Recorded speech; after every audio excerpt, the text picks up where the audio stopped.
व्यक्तिमत्व आहे. गेली 20 वर्ष औषधाविना मधुमेह या औषधोपचार पद्धतीवर ते काम करत आहेत. आयुष्याच्या एका वळणावर त्यांच्या असे लक्षात आले की आरोग्यदृष्ट्या आणि आर्थिकदृष्ट्या सक्षम राहण्यासाठी बऱ्याच गोष्टी अंगीकृत करणे आवश्यक आहे आणि त्या पद्धतीने त्यांनी विविध क्षेत्रामध्ये ज्ञान घेण्यास सुरुवात केली. यामध्ये त्यांचा स्वानुभवावर गाढा विश्वास आहे आणि त्यामुळेच त्यांनी आधी केले आणि मग सांगितले हे तत्त्व अनुसरले. त्यांनी वेगवेगळ्या क्षेत्रामध्ये सर्टिफिकेट कोर्सेस केले आहेत. त्यामध्ये diet management, diabetes management, gym management, meditation, Himalaya trekking आणि मॅरेथॉन याचा समावेश होतो.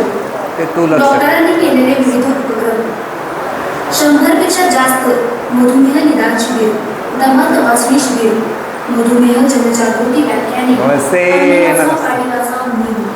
प्लास्टिक मुक्त भारत मोहीम, त्याचबरोबर गरिबांसाठी माणुसकीची भिंत अशा अनेक मोहिमा त्यांनी रोटरी क्लब कोरवाडीचे अध्यक्ष असताना राबवल्या. त्यांना जीवन प्रेरणा पुरस्कार तसेच माढा तालुका युवा पुरस्काराने सन्मानित करण्यात आले आहे. आता त्यांच्या आर्थिक साक्षरतेच्या पार्श्वभूमीबाबत. आर्थिक साक्षरतेचे काम हे डॉक्टर हर्षद शहा आवड म्हणून पण व्यावसायिक पद्धतीने करत आहेत. तुमची टीम पुढे आहे. ते 350 समाधानी ग्राहकांना सेवा पुरवत आहेत. त्यामध्ये ते त्यांचे ज्ञान नेहमी वृद्धिंगत करत राहतात. आतापर्यंत 100पेक्षा जास्त शिबिरं व 200पेक्षा जास्त ऑनलाईन शिबिरांमार्फत त्यांनी लोकांना आर्थिक साक्षरतेचे ज्ञान दिले आहे. 3 महिन्यांपेक्षा कमी कालावधीमध्ये त्यांनी इन्शुरन्स जगतातील MBRT हा अत्युच्च पुरस्कार मिळवलेला आहे. आज त्यांनी लिहिलेल्या पहिल्या पुस्तकाच्या प्रकाशन सोहळ्यासाठी उपस्थित राहिल्याबद्दल आपणा सर्वांचे आभार.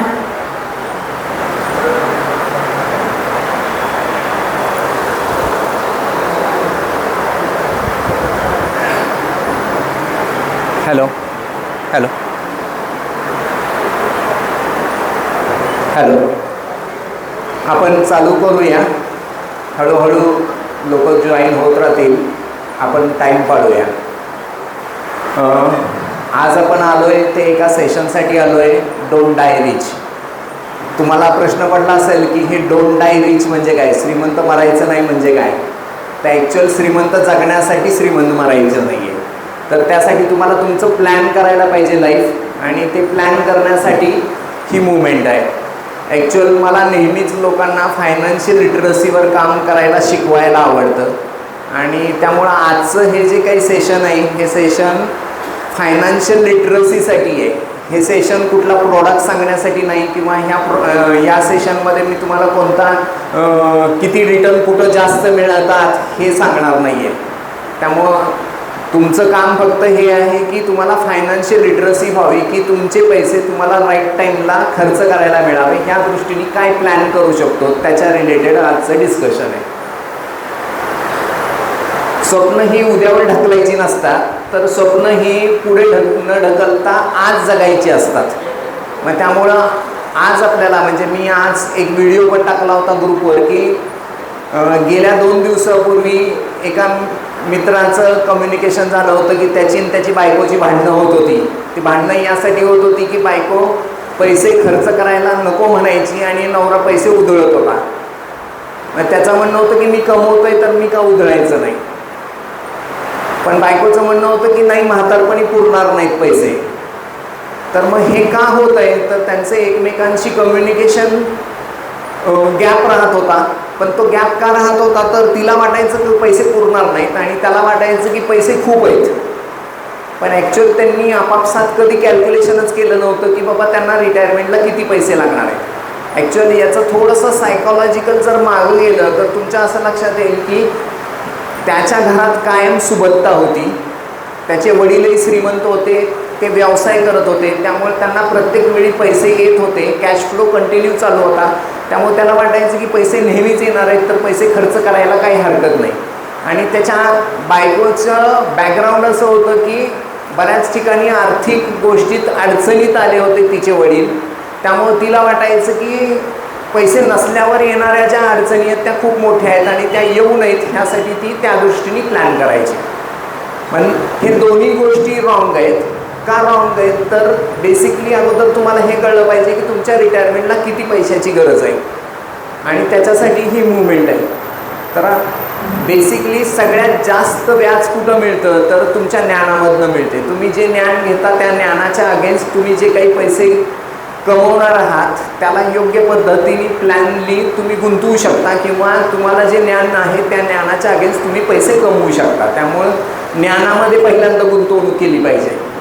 कधी कधी न्यूजपेपरमध्ये अशी काहीतरी बातमी येते की जर मी हा शेअर घेऊन ठेवला 1 लाखाची शाळेची फी मुलाची नाही भरली आणि मी शाळेची फी न भरता जर 1 लाख रुपयाचे शेअर घेऊन ठेवले तर त्याच्या मुलाच्या 60व्या वर्षी रिटायरमेंटला खूप पैसे येतील, त्याला शिक्षण द्यायची काय गरज, हा प्रश्न बऱ्याच वेळा येतो. पण ॲक्च्युअल कंडिशन ही की जर तुम्ही त्याला जिल्हा परिषदच्या शाळेत घालताय किंवा का तर तिथं शिक्षणाला पैसे लागणार नाहीत वगैरे अशा थॉटनी, तर त्याची एज्युकेशन सिस्टीम तेवढी डेव्हलप होणार नाही आणि त्याची एज्युकेशन सिस्टीम जर तेवढी डेव्हलप नाही झाली तर मुवमेंट चुकत जाईल.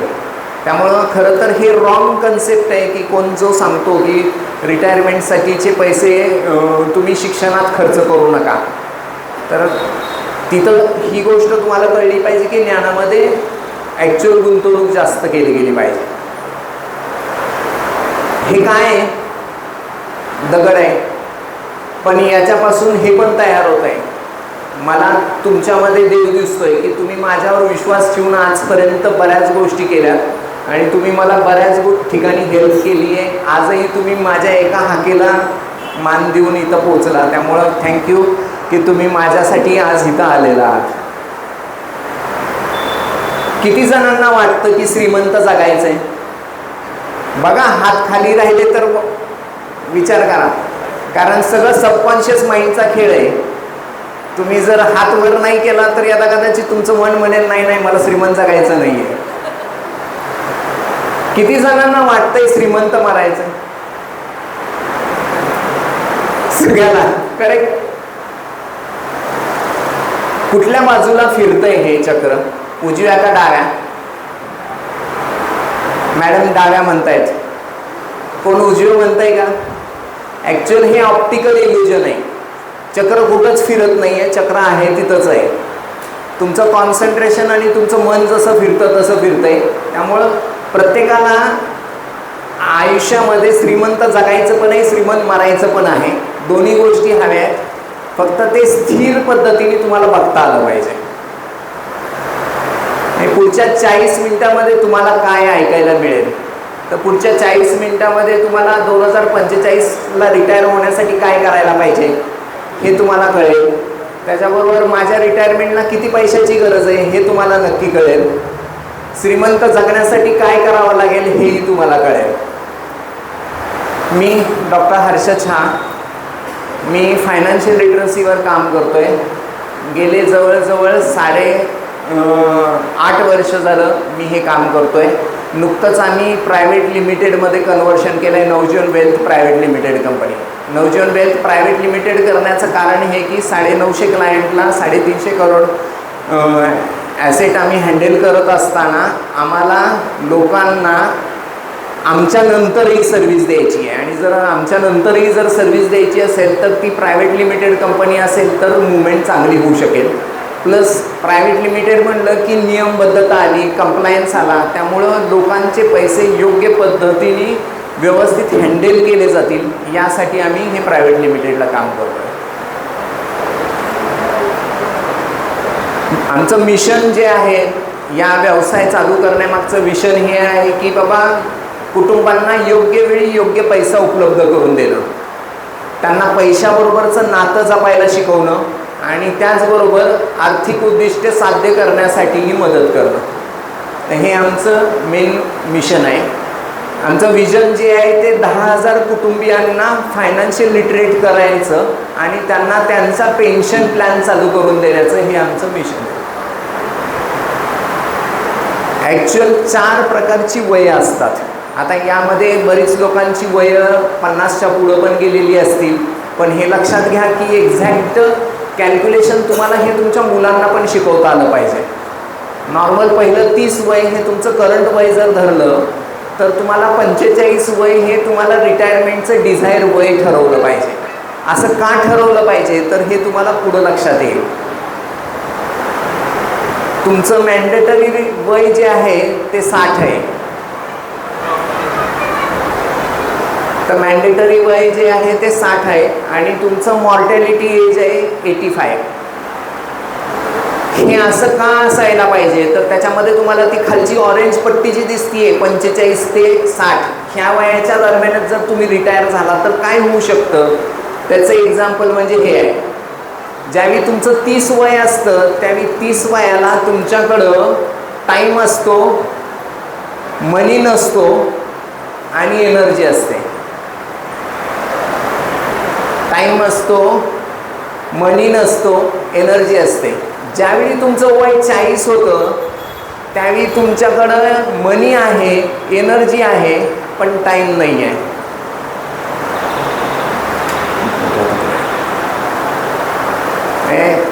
त्याच्यानंतर तुमचं ज्यावेळी 60 वयाच्या पुढं तुम्ही जाता त्यावेळी 60 वयाच्या पुढं तुमच्याकडं टाईम आहे, मनी आहे, पण एनर्जी नाही.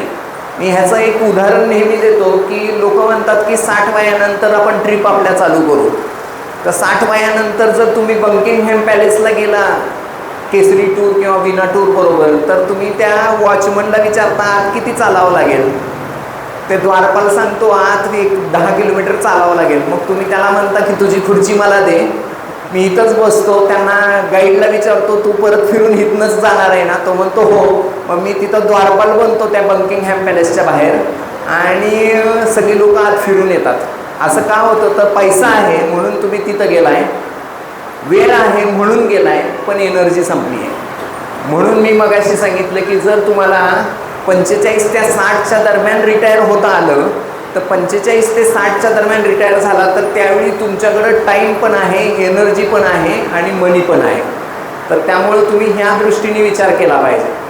ह्यामध्ये एक्झॅक्ट कॅल्क्युलेशन्स कसे असले पाहिजेत तर या ठिकाणी तुमचे एक्झॅक्ट कॅल्क्युलेशन रिटायरमेंटच्या अगोदर तुमचा ॲक्टिव्ह इन्कमच 90% असतो. तुम्ही जे काही पैसे कमवताय ते ॲक्टिव्ह इन्कम म्हणून कमवताय ते असतात 90%. पॅसिव्ह इन्कम म्हणजे तुम्हाला कुठं तरी भाडं येतं आहे किंवा तुम्ही एफडी केली आहे किंवा तुम्ही काही इन्व्हेस्टमेंट केली आहे तर त्याच्यासाठी येणारे पैसे फक्त 10% असतात. पण तुम्ही रिटायर ज्यावेळी होता त्यावेळी रिटायर 45 वयानंतर काही जण विचारतात की मी 60 वयानंतर रिटायर झालो आहे आणि आता मला काय काम करायचं असं काही जण विचारतात. पण ॲक्च्युअल 60 वयानंतर त्यांनी काम करावं असं नाही, त्यांनी पैशासाठी काम करू नये. तर तो ज्यावेळी रिटायर होईल त्यावेळी त्याच्याकडं पॅसिव्ह इन्कम 90% 95% आला पाहिजे आणि ॲक्टिव्ह इन्कम 5 ते 10% असला पाहिजे की जो त्याचा वेळ जाण्यासाठी त्यांनी त्याचं समाजकार्य करायसाठी किंवा इतर लोकांना हेल्पिंग करण्यासाठी तो ते पैसे आणि तो वेळ देऊ शकतो आणि त्यातनं 4 पैसे कमवू शकतो. म्हणजे जर मी 45ला रिटायर झालो म्हणजे मी 45 नंतर काम नाही करणार अशातला भाग नाही. मी 45ला रिटायर झाल्यावरही काम करणार आहे पण मी पैशासाठी काम नाही करणार, माझ्या स्वतःच्या आनंदासाठी काम करणार आहे. या दृष्टीने मला प्लॅन करता आलं पाहिजे. त्यामुळं आफ्टर रिटायरमेंट म्हणजे जी 45 नंतर रिटायरमेंट होणार त्यावेळी तुमच्याकडं तेवढा पॅसिव्ह इन्कम असला पाहिजे. ॲक्च्युअल ही स्लाईड नीट लक्षात घ्या. तुम्हाला लक्षात येणं गरजेचं आहे की काय एक्झॅक्ट घटनाक्रम घडतोय. या स्लाईडमध्ये वरच्या बाजूला इथं ते जे दिसतंय तुमचे आजोबा, तुमच्या आजोबांनी 18 वर्षापासून काम चालू केलेलं आहे. तुमच्या आजोबांनी त्यांच्या 18व्या वर्षापासून काम चालू केलं आहे आणि 65 वयापर्यंत त्यांनी काम केलं आहे आणि 65 नंतर त्यांचं जे जीवन आहे ते फक्त 2-4 वर्षाचंच राहिलेलं आहे. हे नीट लक्षात घ्या. म्हणजे तुमच्याकडं या ठिकाणी जर तुम्ही बघायला गेला तर तुमच्याकडं वर्किंग डेज इयर्स खूप जास्त मिळालेले आहेत. तुम्हाला वर्किंग डेज खूप जास्त तुम्हाला मिळालेले आहेत या ठिकाणी. पण हेच तुमच्या बाबतीत ज्यांची वय आता 40-45च्या आसपास आहेत त्यांनी त्यांच्या वयाच्या 22व्या वर्षी काम चालू केलं आहे आणि त्यांना 58 वयाला रिटायर व्हावं लागतं आहे आणि 58 नंतर त्याला जगण्यासाठी जवळजवळ 75 वर्षापर्यंत तो जगणार आहे. म्हणजे त्याचं वर्किंग जे आहे ते 58 पासून 75 पर्यंत नॉन वर्किंग असताना सुद्धा पैसे त्याला खर्च करावे लागणार आहेत. मग त्यानुसार जर बघितलं तर तुमच्या मुलाच्या बाबतीत आता काय होतंय तर तुम्ही बघा, प्रत्येकाची मुलं मोस्ट ऑफ त्यांची कमाई चालू होती वयाच्या 30व्या वर्षी. किती जणांना वाटतंय की हे सत्य आहे? सगळ्यांना वाटतंय. पण मग त्यासाठी आपण मेंटली प्रिपेअर का होत नाही? आणि गंमत अशी आहे की ज्यावेळी ते 30व्या वर्षी काम चालू करतायत ते मात्र रिटायर 45 किंवा 50 वयालाच होणार आहेत. आणि अडचण अशी आहे की तिथनं पुढं त्यांना जगायचंय जवळजवळ 85 वर्षापर्यंत. म्हणजे जर ते 50ला रिटायर झाले तर 35 वर्ष त्यांना काम न करता पैसे आणि खर्च करावा लागणार आहे.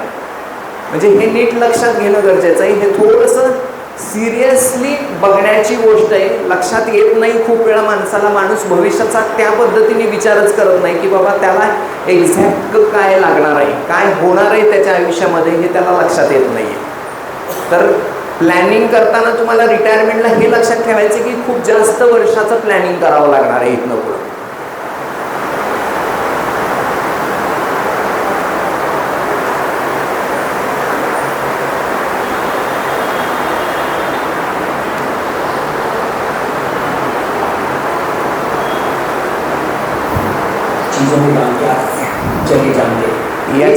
याच्यामध्ये सगळ्यात मोठा हर्डल मला कळतंय की मला रिटायरमेंटला पैशाची गरज आहे, मी पैसे कमवतोय, ते बाजूला पण ठेवतोय, पण त्यातला सगळ्यात मोठा जो हर्डल आहे तो हर्डल आहे तो इन्फ्लेशन म्हणजे महागाई.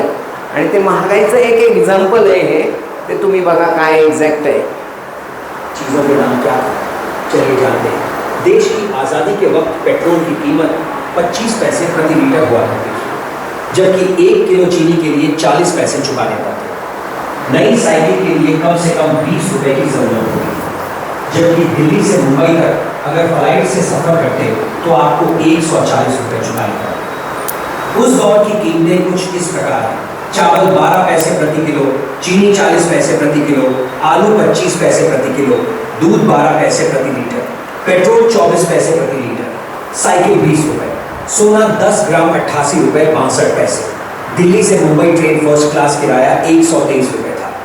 एक अखबार की कीमत 13 पैसे और सिनेमा टिकट 30 पैसे की हुआ करती. घी 75 पैसे प्रति किलो, आटा 10 पैसे किलो, दाल 20 पैसे किलो, केला 12 पैसे दर्जन, बल्ब 25 पैसे, माचिस 2 पैसे, टॉर्च 1.5 रुपए और पेंसिल 6 पैसे की. किती लोकांनी इथं 10 रुपये लिटरनी पेट्रोल घेतलंय? एक व्यक्ती सापडतोय, 2, 3. म्हणजे हे लक्षात घ्या की आपण आत्ता विचार पण करू शकत नाही की 10 रुपये लिटरने पेट्रोल मिळू शकत होतं. आज 110 आहे आणि भविष्यात ते 1000 रुपये लिटर होणार आहे. म्हणजे तुम्ही रोखलं तरी ते थांबणार नाही आहे. आणि तुम्ही किती ओरडला की सरकारने महागाई वाढवली वगैरे वगैरे तरीसुद्धा ते थांबणार नाही आहे.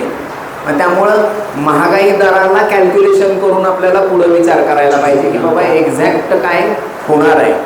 ह्याचंच एक एक्झाम्पल इथं दिलेलं आहे. 1979 साली FDचा जो रेट होता ना, फिक्स डिपॉझिटचा, तो रेट होता 13 ते 15% आसपास. आज तो 6% झालेला आहे. आणि त्यावेळी सोनं 700 रुपयाला 10 ग्रॅम मिळत होतं. त्यावेळी सेन्सेक्स 19 साली 100 होता. यातनं एक आजची व्हॅल्युएशन जर तुम्ही बघायला गेला तर ती FD जी केलेली आहे ती 13% 14%वरनं 6%पर्यंत आली आहे. आणि त्याच्या अगेन्स्ट मला रिटर्न मी जर 10,000 गुंतवले तर त्या 10,000चे 52 लाख होत आहेत 19 सालापासून. म्हणजे FDनी पण काही कमी रिटर्न नाही दिले, पण त्या पद्धतीने त्यांनी दिलेत. पण तेच सोन्याने तुम्हाला 1,35,00,000 दिलेत 10,000चे, पण तेच सेन्सेक्सनी 8 कोटी दिलेत. हे नीट लक्षात घेतलं पाहिजे. म्हणजे आता आपल्याला बऱ्याच वेळा हा प्रश्न येतो की मी सोन्यात गुंतवणूक करू काय FDमध्ये गुंतवणूक करू का मी शेअर मार्केटमध्ये टाकू. ॲक्च्युअल कंडिशन अशी आहे की तुम्ही FDमध्ये पण पैसे टाकायला पाहिजेत, सोन्यामध्ये पण पैसे टाकले पाहिजेत आणि शेअर मार्केटमध्ये पण टाकले पाहिजेत. त्याचा प्रत्येकाचा गोल तुमचा वेगळा असला पाहिजे. म्हणजे त्याच्यासाठी 3 पद्धतीने तुम्ही पैसे गुंतवू शकता, 3 पद्धतीने पैशाचं काम करता. त्यातला पहिला प्रकार आहे पैसे वाचवणे. म्हणजे काय तर मी पैसे कमवले आणि ते कपाटामध्ये ठेवले. ॲक्च्युअली कपाटामध्ये मी जर पैसे ठेवत असेल तर 6 रुपयांनी दरवर्षी 100 रुपयाचे कमी होणार आहेत, का तर महागाई. त्यामुळे ते पैसे कमी होत आहेत, तसेच राहत नाहीत. त्यामुळं कधी कधी काही जण म्हणतात की मी नंबर 2 म्हणजे कॅशमध्ये पैसे काही कमवले, तर ते ॲक्च्युअल कॅशमध्ये कमवलेले पैसे पुरत नाहीत, ते कमी होतात. त्यामुळं कॅशमध्ये पैसे कमवण्यापेक्षा टॅक्स भरून मी अकाउंटेड केलेले जास्त परवडतात. पैसे वाचवण्यासाठीची मुवमेंट काय असली पाहिजे, ज्याचं वय 20 ते 30 आहे त्याला रिटायरमेंटसाठी 10% रक्कम त्यांनी बाजूला काढली पाहिजे. म्हणजेच काय, तर त्याचा जर पगार 10,000 रुपये असेल तर 1,000 रुपये रिटायरमेंटसाठी दर महिना बाजूला काढले पाहिजेत. त्याचा 1 लाख उत्पन्न असेल तर 10,000 काढले पाहिजेत. तेच त्याचं जर वय 30 ते 40 असेल तर त्यांनी 15% काढले पाहिजेत. म्हणजे 1 लाख पगार असेल तर 15,000 काढले पाहिजेत. तेच त्याचं वय 40 ते 50 असेल तर त्यांनी 20% काढले पाहिजेत. आणि 50 वयानंतर जर त्यांनी विचार करत असेल त्याच्या रिटायरमेंटचा प्लॅन करायचा तर 1 लाखात 30,000 रुपये त्यांनी बाजूला काढले पाहिजे. पण हे नीट लक्षात घ्या की ज्यावेळी तुमचं वय 50 आलेलं आहे त्यावेळी तुमच्याकडं पुढं जबाबदाऱ्या मुलांच्या शिक्षणाच्या आलेल्या असतात, त्याचवेळी तुमच्या मुलांच्या लग्नाच्या जबाबदाऱ्या आलेल्या असतात आणि त्यावेळी तुम्ही एवढे पैसे बाजूला सेव्ह करू नाही शकत. त्यामुळे इनिशियलीच तुम्ही जर 10% बाजूला काढायला चालू केले तर ते खूप सोपं होऊ शकतं. आणि ॲक्च्युअल सरकारी नोकरीमध्ये गव्हर्नमेंट तुमच्या पगारातनं 10% PFसाठी पैसे कटच करतं आणि म्हणूनच तुम्हाला पेन्शन येते. सेम थिंग तुम्ही स्वतः प्रायव्हेट प्रॅक्टिस करतानाही 10% बाजूला काढले तर मुवमेंट बदलून जाते. आता त्याच्या पुढची स्टेज जी आहे ती म्हणजे पैसे वाचवणं, पैसे वाढवणं. तर पैसे वाढवण्यासाठी तुम्ही फिक्स डिपॉझिटमध्ये टाकले तर 100चे 106 रुपये होणार आहेत. तेच तुम्ही पैसे वाढवण्याच्या ऐवजी पैसे बनवण्याकडे जर जायला लागला तर पैसे बनवण्या जर हवं असेल तर तुम्हाला FDच्या पुढच्या स्टेजला जावं लागेल, ते म्हणजे सोनं. तर सोन्यामध्ये जर तुम्ही 100 रुपये गुंतवले तर त्याचे 108 रुपये होणार आहेत. 19 सालापासून 2026 पर्यंतचा सोन्याचा ॲव्हरेज रिटर्न आहे 8.6%. मागच्या 3 वर्षाचा सोन्याचा रिटर्न आहे 80%. पण असं कायमच अपडाऊन सोनंही होतं, तसंच कायम अपडाऊन शेअर मार्केटही होतं. कारण मागच्या 2 वर्षामध्ये शेअर मार्केटने रिटर्न दिला आहे -6% आसपास. म्हणजे थोडक्यात काय की हे अपडाऊन कंटिन्यू चालू राहतं. आपल्याला लॉंग टर्मचा विचार केला पाहिजे. ज्यावेळी मी रिटायरचा विचार करतोय त्यावेळी मला रिटायरमेंटला पुढं 30 वर्ष आहेत, 20 वर्ष आहेत, 10 वर्षाच्या पेक्षा जास्त वय आहे, तर मग मी त्या पद्धतीने विचार केला पाहिजे. मग पैसे बनवताना मला सोनं देतं आहे 100चे 108, रिअल इस्टेट देतं आहे 100चे 102 रुपयापासून 112 रुपयापर्यंत. पण तेच मला शेअर मार्केट देतं आहे 100चे 112 रुपये ते 115 रुपयाच्या आसपास. सेबीच्या गाईडलाईननुसार मात्र 12%च आपण मानलं पाहिजे आणि मी म्हणतो 12% सुद्धा खूप मोठी रक्कम आहे. आता आमचे जे इन्व्हेस्टर्स आहेत त्यांना 16-17% आसपास बऱ्याच जणांना आहेत. मार्केट तुटल्यावरही ते 16% आसपास आहे. पण मी परत त्यांना हे सांगतो की हे जे काही आता तुम्हाला मिळतं आहे हे तुमचं नशीब आहे. तुमच्याच अकाउंटमधनं पैसे बॉम्बे स्टॉक एक्सचेंजला जातात, तिथनं त्या पर्टिक्युलर म्युच्युअल फंड कंपनीकडे जातात आणि तिथनं येणार ते तुमच्याच अकाउंटमध्ये येणार. त्यामुळे तुम्हाला ते 12% मिळू, 6% मिळू, नाहीतर 18% मिळू, हे तुमचेच पैसे आहेत. त्यामुळं इक्विटी या पद्धतीने काम करते. पण ह्याचा अर्थ असा नाही की मला शेअर मार्केटमध्ये सगळ्यात जास्त पैसे मिळतात म्हणून मी शेअर मार्केटमध्ये पैसे टाकले पाहिजे. ॲक्च्युअल तुम्हाला हे बॅलन्स करता आलं पाहिजे की तुम्ही जे काही पैसे टाकताय त्याचा मुवमेंट बदलता आली पाहिजे की तुम्ही काय करताय एक्झॅक्ट.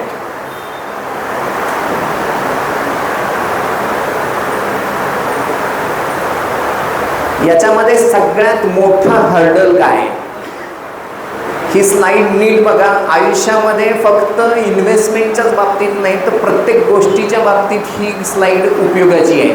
याच्यामध्ये ही जी आहे ती डिसिप्लिन आहे आणि हे आहे मोटिवेशन. म्हणजे मी आज तुमच्याशी डिस्कस करतोय, तुम्हाला खूप लेक्चर छान वाटलं, तुम्हाला वाटलं की काय मस्त बोलले डॉक्टर साहेब.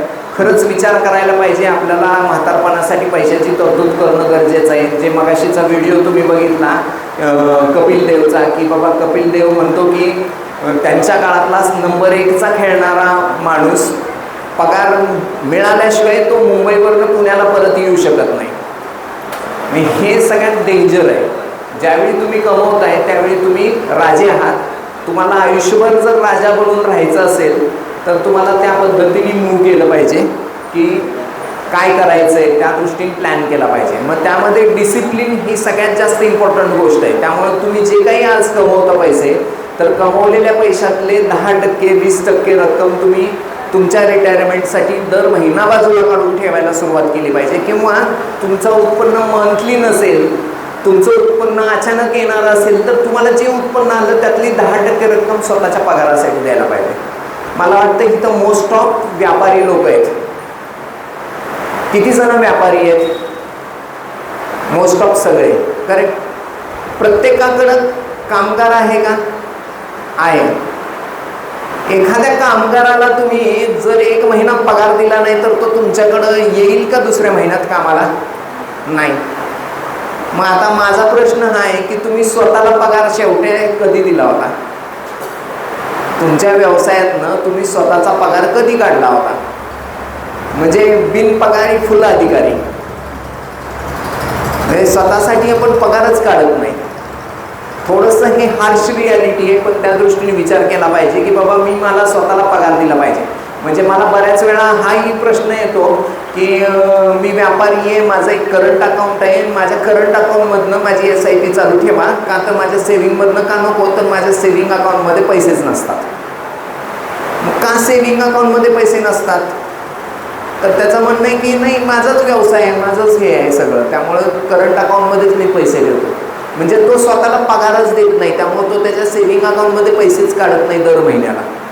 तो जे पैसे येतो तो सगळ्या व्यवसायात गुंतवून ठेवतो आणि त्याचं म्हणणं हे की व्यवसाय हेच माझी इन्व्हेस्टमेंट आहे. पण कधी कधी विचार करायला पाहिजे की जर माझा कामगार 1 महिना थांबत नाही, मी पगार नाही दिला तर मी गेले 20-30 वर्ष त्याच व्यवसायामध्ये बिनपगाराचा कसा जगतोय?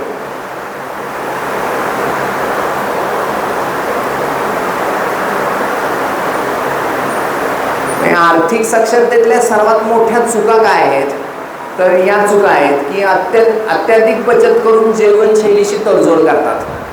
म्हणजे त्याचंही मी एक्झाम्पलचा आज एक व्हिडिओ पाठवला होता तुम्हाला की बाबा एक आजोबा होते, वयाच्या 60व्या वर्षी रिटायर झाले आणि 60 वर्ष रिटायर झाल्यावर 60 वर्ष 1 महिन्यातच ते एक्सपायर झाले. पण त्यांनी त्यांच्या आयुष्याची सगळी जमापुंजी रिटायरमेंटसाठी बाजूला काढून ठेवली होती आणि जगताना साधी कार वापरताना वॅगनार वापरली 10 वर्ष जुनी, 20 वर्ष जुनी. स्वतःसाठी कपडे कधी घेतले नाहीत, कुठं ट्रिप केली नाही.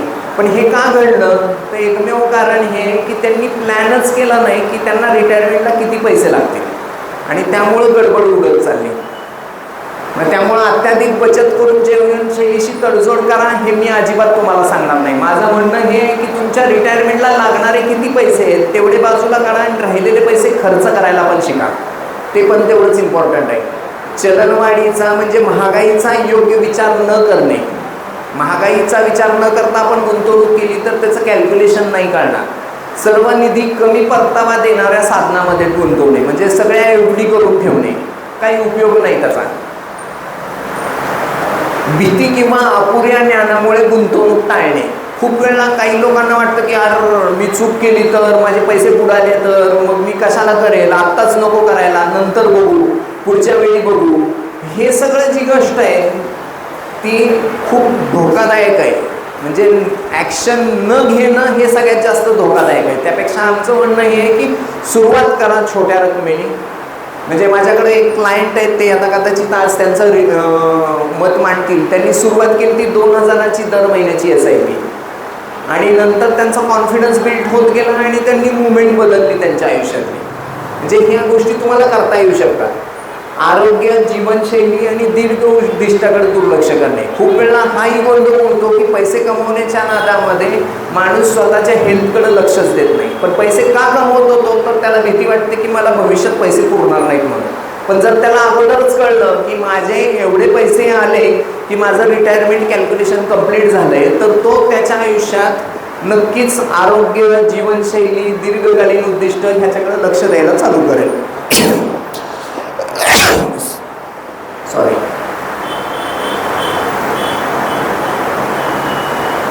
म्हणजे चुकीची मानसिकता काय आहे तर फक्त निवृत्तीसाठीच पैसे साठवायचे. म्हणजे तो माणूस ट्रिपसाठी पैसे कधीच साठवत नाही. तो म्हणतो पैसे आल्यावर जाऊ ट्रिपला. तो गाडी घेताना कधीच पैसे साचवत नाही. तो गाडी घ्यायच्या वेळी विचार करतो की आता कुठनं काढायचे पैसे आणि मग गाडी घ्यायची.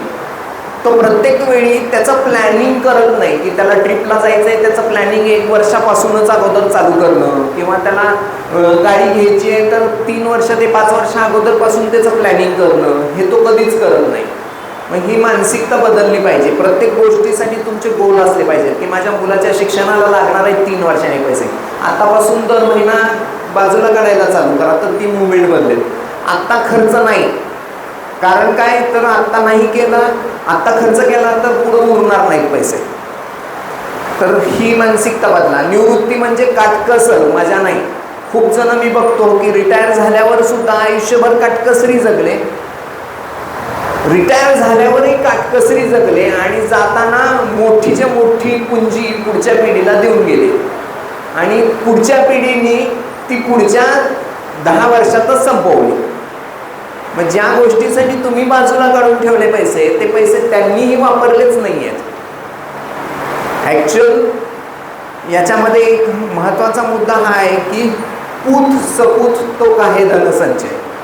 म्हणजे काय तर पुत्र जर चांगला असेल तर तुमच्या धनसंचयाची गरज नाही आणि पूत कपूत तो काहे धनसंचय. म्हणजे जर पूत चांगलाच नसेल तर तुमचा धनसंचय पुरणारच नाही आहे. त्याला तो एका महिन्यात 1 वर्षात घालवणार आहे आणि तुम्ही ह्याची उदाहरणं बऱ्याच वेळा बघता. मग मला त्याला काय दिलं पाहिजे, त्याच्यासाठी पैसे बाजूला नाही ठेवले पाहिजेत. मी त्याला असं शिक्षण दिलं पाहिजे की ते पैसे कमवण्याचं टूल तयार करता आलं पाहिजे. त्याला पैसे कमवण्याचं स्किल देण्यासाठी मी पैसे इन्व्हेस्ट केलेले जास्त चांगले ना की मी त्याच्या म्हातारपणीसाठी. म्हणून मी मगाशी उदाहरण दिलं की मी जिल्हा परिषदच्या शाळेत मुलाला टाकलं तर हा थॉटच रॉंग आहे. हे नीट लक्षात घ्या. खरं वास्तव काय तर पैसा ही आयुष्य जगण्याची ताकद आहे आणि फक्त साठवायची वस्तू नाही तर वापरला तरच आयुष्याला अर्थ देतो तो. त्यामुळे त्या दृष्टीने तुम्ही प्लॅन केला पाहिजे. तर हे डोंट डाय रिच ह्याच्यासाठी काय एक्झॅक्ट मी करू शकतो. तुम्हाला कन्सेप्ट तर कळली की एक्झॅक्ट काय केलं पाहिजे. तर त्याच्यासाठी हे एक्झाम्पल देतो मी. शुभम गिल एक आहे एक्झाम्पल. विराट कोहली 35 वय आहे. महेंद्रसिंग धोनी 45 वय आहे आणि सचिन तेंडुलकर 55. मी हे एक्झाम्पल यासाठी घेतले की इथं वेगवेगळ्या प्रकारची वयाची माणसं आहेत आणि प्रत्येकाला थोडासा अंदाज यावा की एक्झॅक्ट काय होणार आहे आणि काय केलं पाहिजे. तर याच्यामध्ये हे लक्षात घ्या की हे शुभम गिल जे आहे 25 वय तर त्याचा जर आत्ताचा महिन्याचा 1 लाख रुपये खर्च असेल तर 60 वयाला त्याला लागणारा जो खर्च आहे तो 7,68,000 आहे. म्हणजे 1 लाखाचे 7 लाख होणार आहे. पण तेच जर तुम्ही सचिन तेंडुलकरचं बघितलं तर 1 लाखाचे 1,33,000च फक्त होणार आहेत. त्यामुळं तुम्हाला हे नीट लक्षात घेता आलं पाहिजे. फक्त हे कॅल्क्युलेशन आम्ही 60 वयापर्यंत तो काम करणार या दृष्टीने काढले.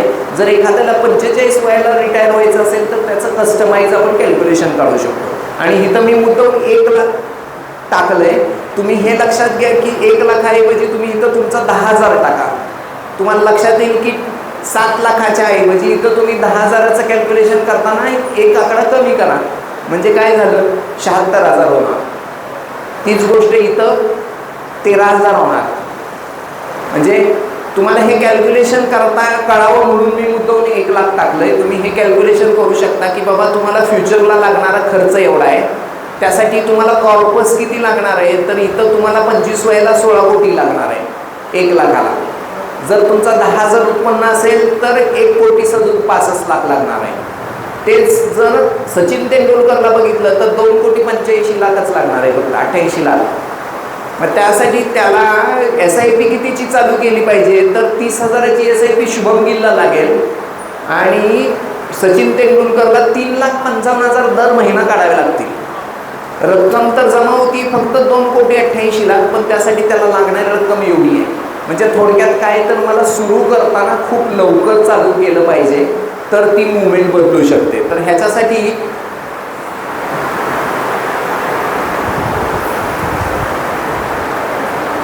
मी तुम्हाला एक कॅल्क्युलेशन दाखवतो की शुभम गिलचं इन डिटेलमध्ये आपण कॅल्क्युलेशन कसं तयार करू शकतो. त्याचं हे एक एक्झाम्पल आहे.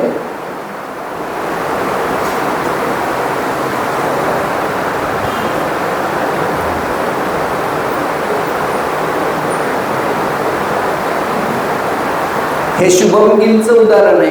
तुम्हाला हे दिसत असेल की त्याचं वय 25 आहे, 60 वयाला तो रिटायर होणार आहे, 85 वर्ष तो जगणार आहे आणि त्याच्यासाठी त्याला 1 लाख रुपये दर महिना खर्च लागतोय. तर रिटायरमेंटच्या अगोदर 6% महागाई दर, रिटायरमेंट नंतर 5% महागाई दर. तुम्ही म्हणसाल महागाई दर भविष्यात कमी होणार आहे का? तर नक्की कमी होणार आहे का? तर भारतामध्ये जशी जशी ग्रोथ होईल तशी तशी महागाई कमी होत जाणार आहे. पण जशी महागाई कमी होईल तसा तुमचा रिटर्नही 12%चा 8%वर येणार आहे. म्हणजे जर आज शेअर मार्केट तुम्हाला 15% रिटर्न देत आहे तर भविष्यात 12 देणार आहे, 14 देणार आहे, त्यानंतर 10 देणार आहे, 8 देणार आहे, 6% पण देणार आहे. एक थंब रूल आहे. असं म्हटलं जातं की जेवढा महागाई दर आहे, समजा महागाई दर 6% असेल तर एक FDचा रेट पण 6% राहतो. म्हणजे गव्हर्नमेंट काय करतं की रेपो रेट आणि रिव्हर्स रेपो रेटचं कॅल्क्युलेशन करतं आणि जेवढा महागाई दर आहे तेवढ्याच रेट ऑफ इंटरेस्ट ठेवतं आणि share market most of time त्याच्या दुप्पट राहतं. म्हणजे जर 6% तुमचा महागाई दर आहे तर FDचा रेट 6% मिळत असेल तर तुम्हाला 12% शेअर मार्केटमधनं रिटर्न मिळणार. त्यामुळे हे लक्षात घ्या, ज्या दिवशी महागाई दर 3% होईल त्या दिवशी तुमचा महागाई दर 3% झाला तर शेअर मार्केटचा रिटर्न तुमचा 6% होणार आहे, हे लक्षात घ्या. आणि याचं एक्झाम्पल घ्यायचं तर जपानमध्ये FD रेट 0.5% आहे, शेअर मार्केट 1% रिटर्न देतं. हे भविष्यात होणार आहे. पण त्यामुळं तुम्हाला जे काही कॅल्क्युलेशन आहे त्यामध्ये हे पैसे पुरणार आहेत. याच्यामध्ये हे एक एक्झाम्पल दिलं आहे की प्रोजेक्टेड मंथली एक्सपेन्स किती आला आहे, तर तो आला आहे 7.63, 7,68,000 जे महिन्याला लागणार आणि लागणारा कॉर्पस आहे 16,57,00,000.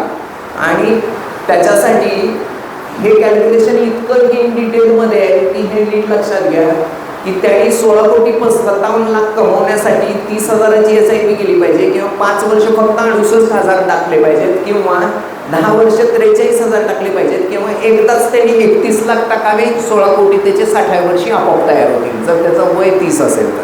म्हणजे तुम्ही हे नीट लक्षात घ्या की इथं मी एक एक्झाम्पल असं देईन की जर तुम्हाला 16 कोटी कमवायचे, आज 31 लाख टाका, 16 कोटी तयार होतील. तुम्ही मला सांगा कोणती रिअल इस्टेट तुमची आज 31 लाख टाकल्यावर 16 कोटी देते? नाहीत देणार. त्यामुळे हेही कॅल्क्युलेशन करायला यायला पाहिजे.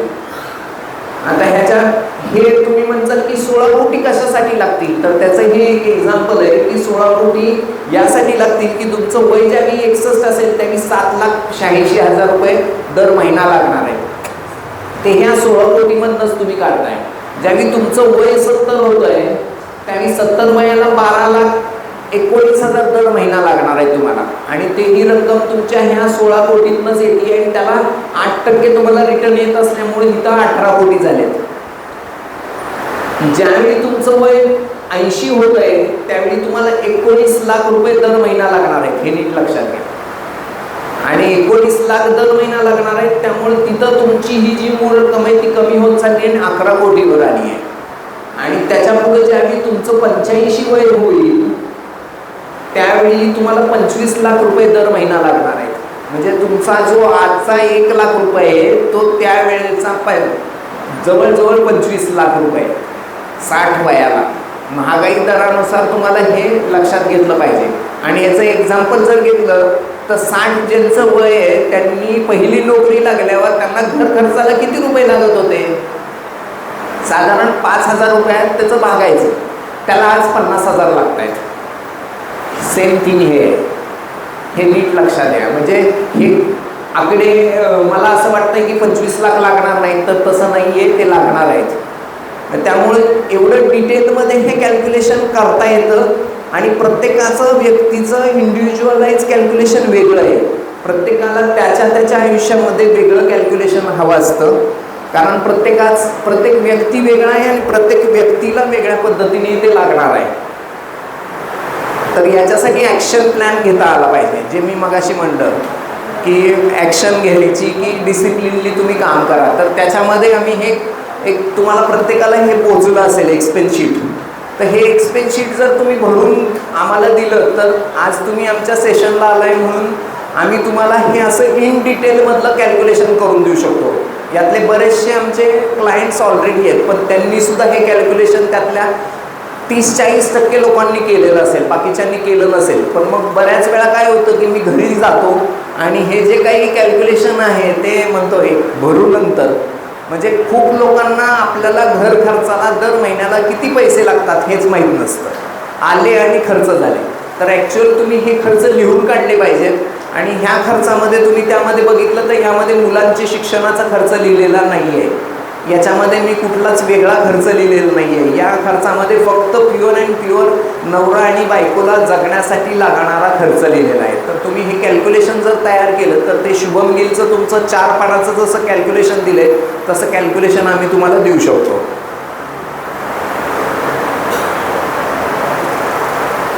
मग विचारात घेण्याचे मुद्दे काय आहेत, तर अपराधीपणाशिवाय खर्च करायला शिका. जीवन आणि सेवानिवृत्तीचं संतुलन करा. तुमचा खरा रिटायरमेंटचा आकडा जाणून घ्या. आणि फक्त श्रीमंत मरू नका तर श्रीमंत जागा पण. म्हणजे आजच्या आजच्या डिस्कशनचं मत जे डोंट डाय रिच आहे ते हे आहे की तुम्हाला श्रीमंत जागता पण आलं पाहिजे.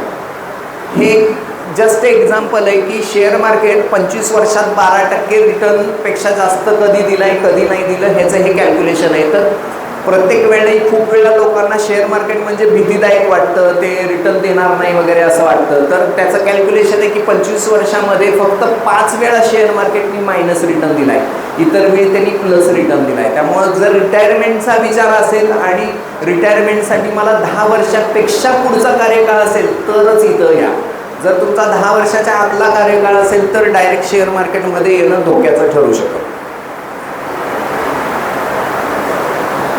आमचा हे QR कोड आहे, कुणाला स्कॅन करून घ्यायचा असेल तर तुम्ही स्कॅन करून घेऊ शकता. फोटो काढून घ्या याचा, नंतर QR कोडला स्कॅन करा.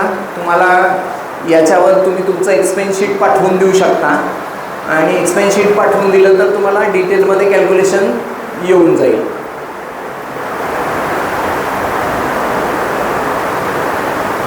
तुम्ही आम्हाला का निवडायला पाहिजे? मी स्लाइड बदलू का?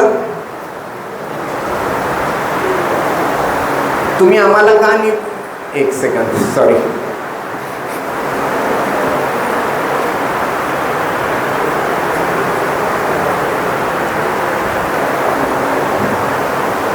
तुम्ही आम्हाला का निवडलं पाहिजे? नॉलेजेबल आहोत. आतापर्यंत सगळे नॉलेज अपडेट करत राहतो, नवीन नवीन कोर्सेस करत राहतो. कन्सिस्टन्सी आहे. गेले 8 वर्ष आम्ही कन्सिस्टंटली हे लोकांना सर्व्हिस देतोय. टेक्नॉलॉजीचा हायेस्ट वापर करतोय. हायेस्ट टेक्नॉलॉजीचं सॉफ्टवेअर वापरतोय की असं सॉफ्टवेअर वापरतोय की ज्याच्यामध्ये तुम्हाला डिटेल अपडेट्स डेली मिळू शकतात तुमच्या पोर्टफोलिओचे. तुम्ही तिथनं तुमची स्वतःची खरेदी करू शकता, विक्री करू शकता. सगळ्या गोष्टी तुम्हाला तिथं दिसू शकतात. म्हणजे ट्रान्सपरन्सी 100% आहे. टेक्नॉलॉजी बरोबर हँड होल्डिंग आहे. खूप जण मला ह्यासाठी ओळखतात की बाबा डॉक्टर साहेब हँड होल्ड करतात, आलेल्या अडचणींना सोल्युशन सांगतात यासाठी. आणि ट्रस्ट सगळ्यात शेवटी महत्त्वाची गोष्ट असते ती म्हणजे ट्रस्ट. आणि ट्रस्टशिवाय काहीच चालत नाही. मी गुगलवरनं किंवा झिरोदा ग्रो ॲपवरनं मी माझी इन्व्हेस्टमेंट का करावी आणि तुमच्याकडं का करू नये किंवा तुमच्याकडं का करावी, तर त्याचं एक्झाम्पल आहे. गुगल हा तुमचा डॉक्टर नाही आहे. जर तुम्ही आत्ता प्रत्येकाने चेक केलं की 2026ला सगळ्यात बेस्ट परफॉर्मिंग म्युच्युअल फंड कोणता, तर तुम्हाला ती लिस्ट नक्की मिळेल. पण तुम्ही हे शोधून बघा बरं की तुम्हाला त्याच्यामध्ये सर्च करा की 2045चा बेस्ट परफॉर्मिंग म्युच्युअल फंड शोधा. गुगल उत्तर देतोय का चेक करा. नाही उत्तर देणार. आणि ते त्यासाठी तुम्हाला एक नॉलेजची गरज आहे. म्हणजे ॲज अ डॉक्टर जर डॉक्टरला म्हणजे मध्ये आपण एक एक्झाम्पल बघितलं की केरळमध्ये एकाने त्याच्या बायकोची डिलिव्हरी यूट्यूबवर व्हिडिओ बघून केली आणि त्याच्यामध्ये त्याची डेथ झाली त्याच्या बायकोची. त्याच्या अगोदर एक UPच्या मुलांनी अपेंडिक्सचं ऑपरेशन यूट्यूबवर बघून केलं आणि त्याला ICUमध्ये ॲडमिट करावं लागलं. म्हणजे काय की तुम्ही तुमचं स्वतः असं काही करू शकत नाही का, तर तुमचं नॉलेज एका लिमिटपर्यंत कंट्रोल करू शकता तुम्ही, त्याच्यापेक्षा जास्त नाही. गल्लीमध्ये कोण कोण क्रिकेट खेळलंय? सगळ्यांनी खेळलंय, बरोबर आहे. मग गल्लीमध्ये तुम्ही क्रिकेट खेळला, कोच वगैरे काय लावला होता का कधी? कोण कोच लावला होता? नाही. पण जर तुम्हाला रणजीमध्ये किंवा नॅशनलमध्ये खेळायचं असेल तर कोच लावावं लागेल का? ऑब्व्हियसली लावावं लागेल. बरं, गंमत बघा, जो रणजीमध्ये खेळतोय तो गल्लीमध्ये क्रिकेट खेळणाऱ्यापेक्षा तो हुशार नक्की आहे, मग तरी तो कोच लावतोय. सेम थिंग इथं आहे. जर तुम्हाला 2-4 लाखामध्ये खेळायचं आहे, टाइमपास करायचा आहे, पैसे मिळाले नाही मिळाले काही फरक नाही पडत, तुम्ही ऑनलाईन प्लॅटफॉर्मवर ह्या सगळ्या गोष्टी नक्की करू शकता.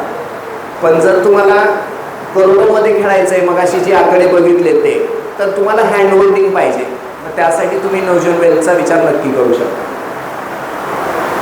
गंमत अशी आहे की आज तुम्ही किती आयडिया शिकला, खूप आयडिया शिकला, जवळजवळ 10 आयडिया शिकला आपण असं समजू.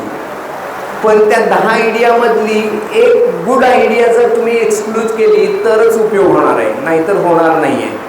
म्हणजे हे तुम्हाला लक्षात आलं पाहिजे की जर मला 10 आयडियाज मिळाल्यात पण मी त्यातली एक पण आयडिया ॲक्शनमध्ये घेतली नाही तर काही उपयोग होणार नाही. तुमच्या त्या 10 आयडियाज फेल जाणार आहेत. त्यामुळे जर तुम्हाला त्या आयडिया फेल घालवायच्या नसतील तर तुम्हाला हे प्लॅन करता आलं पाहिजे की काय ॲक्शन घ्यायची. ही एक खूप मस्त स्लाईड आहे की हा थिंकर आहे. 10 वर्षापूर्वी त्यांनी थिंक केलं की मला हेल्थ इन्शुरन्स घ्यायचा आहे. 10 वर्षापूर्वी त्यांनी थिंक केलं की मला लाईफ इन्शुरन्स घ्यायचा आहे. 10 वर्षापूर्वी त्यांनी थिंक केलं की मला रिटायरमेंटचं प्लॅनिंग करायचं आहे. पण 10 वर्षानंतरही तो तेच थिंक करतोय, ॲक्शनच घेत नाहीये. पण जो डुअर आहे त्यांनी 10 वर्षापूर्वी निर्णय घेतला की मला हेल्थ इन्शुरन्स घ्यायचा आहे किंवा लाईफ इन्शुरन्स घ्यायचा आहे किंवा रिटायरमेंटची प्लॅनिंग करायची आहे, त्यांनी ते घेतल्यानंतर आज तो मिलेनियर झाला आहे. आता तुम्ही म्हणसाल की मी हेल्थ इन्शुरन्स घेतल्यावर मिलेनियर कसा झालो, तर गंमत लक्षात घ्या की 10, 15, 20 वर्षामध्ये आता तुम्ही बघताय की मेडिकल एक्सपेन्सेस दिवसेंदिवस वाढत चालले. तिथं बरेचसे डॉक्टर्स आहेत. तुम्ही हे बघताय आहात की एखाद्याला कॅन्सर झालं तर कॅन्सरच्या ट्रीटमेंटला 20-30 लाख रुपये जातात. मग जर त्यांनी त्याच्या जमापुंजी रिटायरमेंटसाठी बाजूला काढून ठेवली असेल आणि जर रिटायरमेंटला काढून ठेवलेली पैसे जर त्याला हेल्थसाठी खर्च करावे लागले तर काय होणार आहे. म्हणजे त्यांनी जो एक्सक्ल्युजन घेतलंय की बाबा मी हेल्थ इन्शुरन्स काढणार, तर त्या हेल्थ इन्शुरन्सच्या रिलेटेड पण त्यांनी ही ॲक्शन घेतली की बाबा मला काहीतरी माझा हेल्थ इन्शुरन्स काढला पाहिजे, मी माझा लाईफ इन्शुरन्स काढला पाहिजे, मी माझ्या रिटायरमेंटचं प्लॅनिंग केलं पाहिजे. जर मी हे केलं तर या पद्धतीने तुम्हाला मिलेनियर नक्कीच बनता येईल. एक यूट्यूब चॅनलवर दर एक दिवसाला मी एक छोटा 1 ते 2 मिनिटाचाच व्हिडिओ पाठवतो आणि तो व्हिडिओ फक्त इन्व्हेस्टमेंट रिलेटेडच असतो असं नाही, तर तो आम्ही बऱ्याच वेळा तुमच्या लाईफ गोल रिलेटेड पण पाठवतो की तुम्ही लाईफमध्ये कसं जगलं पाहिजे, कशा पद्धतीने तुमच्या एक्सक्ल्युजन केलं पाहिजे, तर ह्याच्या रिलेटेड आम्ही बऱ्याच गोष्टी पाठवतो. तर माझं सजेशन असेल की तुम्ही याला फोटो काढा, तुम्ही आमच्या यूट्यूबला सबस्क्राईब करा, ॲटोमॅटिकली तुम्हाला तिथं बऱ्याच गोष्टी माहिती नवीन मिळायला चालू होईल.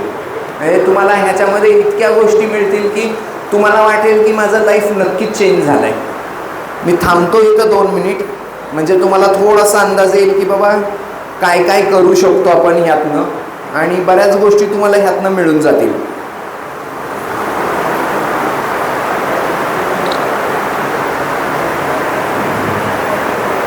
स्कॅन करून घ्या, म्हणजे तुम्हाला यातनं खूप खूप गोष्टी, म्हणजे छोटे छोटे व्हिडिओ, छोटे छोटे 1-2 मिनिटाचे व्हिडिओज असतील पण ते तुम्हाला आउटपुट चांगला देऊन जातील.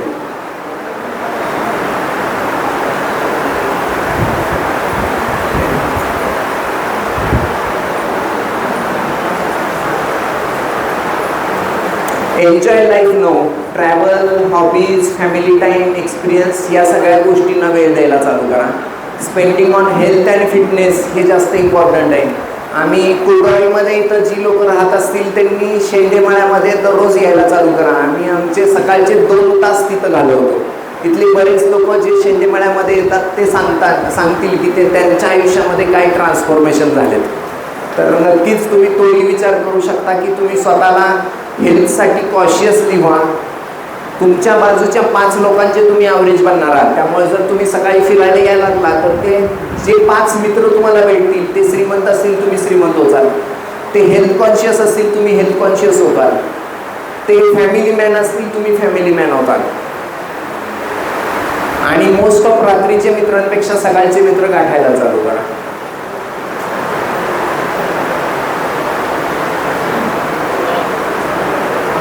याच्यामध्ये तुम्हाला काही फीडबॅक फॉर्म्स आले असतील तर तुम्ही फीडबॅक फॉर्म्स आम्हाला भरून दिले की तुम्हाला आमचा कार्यक्रम कसा वाटला, तर पुढच्या कार्यक्रमामध्ये आम्हाला ते इम्प्रूव्ह करायला पण उपयोग होईल आणि प्लस त्याच्यामधनं आउटपुट काढता येईल की बाबा कोणत्या विषयावर कोणत्या टॉपिकवर पुढचा कार्यक्रम आम्ही घेतला पाहिजे, याच्या रिलेटेड पण थोडंसं डिस्कशन होऊन जाईल. मी हे थोडंसं जे काही लोक उशिरा आले त्यांच्यासाठी मी स्लाइड्स थोड्याशा फास्ट मूव्ह करतोय, थोडासा अंदाज यावा म्हणून. मिलेनियर बनायचं असेल तर डुअर व्हावं लागेल, आयडियाज एक्झिक्यूट कराव्या लागतील. मला कोचची गरज आहे.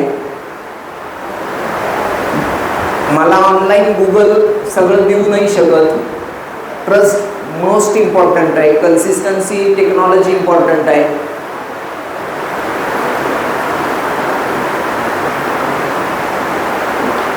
खर्च करताना कशा पद्धतीने खर्च करायचा आहे त्याचा विचार करणं गरजेचं आहे. एक्सपेन्स शीट स्वतःसाठी भरा, निदान तुम्हाला अंदाज येईल की तुम्हाला किती पैसे लागणार आहेत.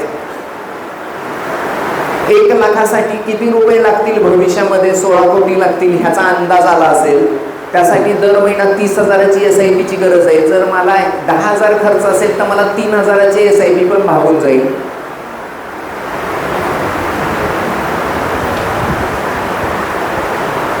डिसिप्लिन इम्पॉर्टंट आहे. मोटिवेशन म्हणजे आज मी दिलेलं टॉपनी मोटिवेट होचाल पण ॲक्शन नाही घेतली तर काही उपयोग होणार नाही. सेव्हिंगमध्ये वाचवणे, वाढवणे आणि बनवणे ह्यासाठी विचार करणं गरजेचं आहे.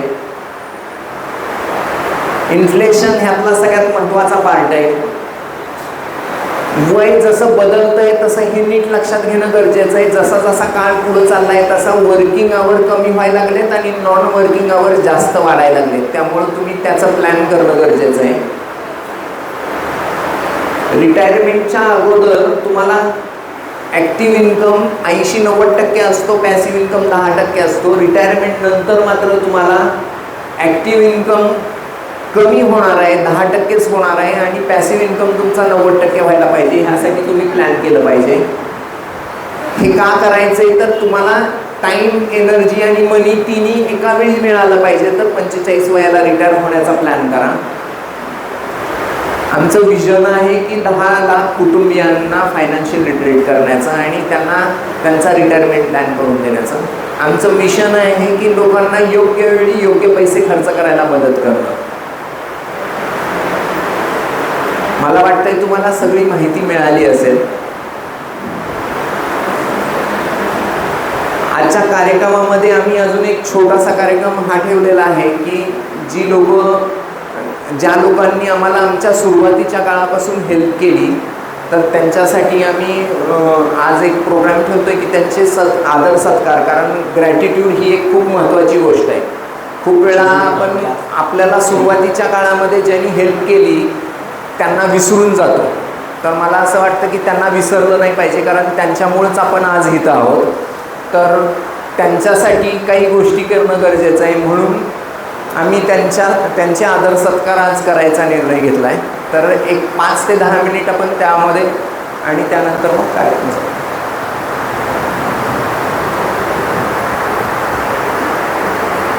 विश्वास हा कोणत्याही नात्याचा पाया असतो आणि व्यवसायात तर तो सर्वात मोठा भांडवल असते. आज आपण अशा व्यक्तींचा सन्मान करणार आहोत ज्यांनी आमच्या सुरुवातीच्या काळात आमच्या स्वप्नांवर विश्वास ठेवला. त्यांनी केवळ गुंतवणूक केली नाही तर नवजीवन वेल्थवर विश्वास ठेवून आपल्या संपूर्ण कुटुंबाचे आर्थिक भविष्य आमच्यासोबत जोडले. आज त्यांच्या संयमी आणि शिस्तबद्ध गुंतवणुकीमुळे त्यांना उत्कृष्ट आर्थिक प्रगती साधता आली आहे. अशा प्रेरणादायी व्यक्तींचा आज आपण कृतज्ञतापूर्वक गौरव करीत आहोत. मी कोटक म्युच्युअल फंडचे मॅनेजर श्री लखन चौगुले यांना विनंती करते की त्यांनी सत्कार करण्यासाठी समोर यावे.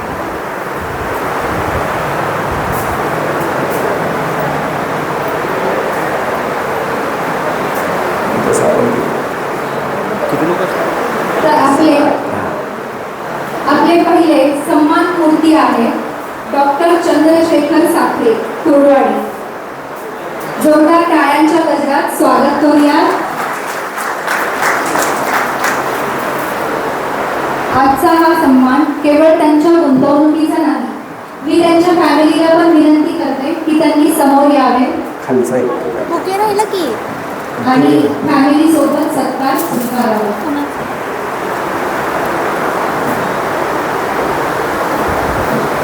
वाचा.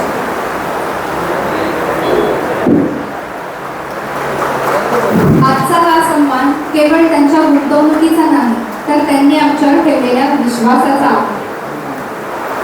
पुढचे आहे डॉक्टर संतोष कैलास दोशी, कुर्डवाडी. टाळ्यांचा जोरात गजरामध्ये स्वागत करूया. या कृतज्ञता सन्मान पत्रामध्ये आम्ही अभिमानपूर्वक प्रदान करत आहोत. नवजीवन वेल्थ प्रायव्हेट लिमिटेडच्या सुरुवातीच्या प्रवासापासून आजपर्यंत दृढ विश्वास ठेवून आपल्या मौल्यवान गुंतवणुकीद्वारे दिलेल्या सहकार्याबद्दल व पाठिंब्याबद्दल हे कृतज्ञतेचे सन्मान चिन्ह प्रदान करण्यात येत आहे.